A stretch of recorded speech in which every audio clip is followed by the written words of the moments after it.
नमस्कार. आज आपण बनवणार आहोत अगदी बाजारात मिळतो त्याच चवीचा घरच्या घरी अगदी सोप्या पद्धतीने बनवला जाणारा मस्त असा टोमॅटो केचप. चला तर रेसिपीला सुरुवात करूया. त्यासाठी इथं लाल बुंद अर्धा किलो टोमॅटो स्वच्छ धुवून पुसून घेतले आणि ते असे कट करून घेतले. बाजारातून आणलेल्या टोमॅटो केचपमध्ये भरपूर प्रमाणात प्रिझर्वेटिव्ह टाकलेलं असतं आणि जास्त प्रमाणातलं प्रिझर्वेटिव्ह आपल्या शरीरासाठी घातक असतं. त्यामुळे अशा पद्धतीने आपण ताजा टोमॅटो केचप घरच्या घरी बनवून खाऊ शकतो.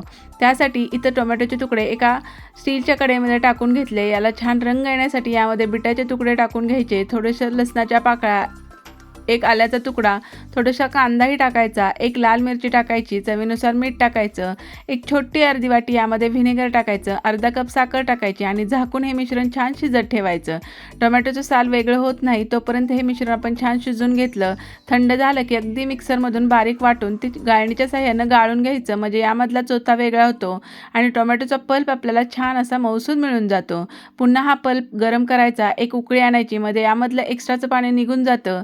एक उकळी आली की गॅस बंद करायचा. आपला टोमॅटो केचप तयार झालेला आहे. थंड झाला की काचेच्या भरणीमध्ये भरून फ्रीजमध्ये ठेवून खाऊ शकता. धन्यवाद.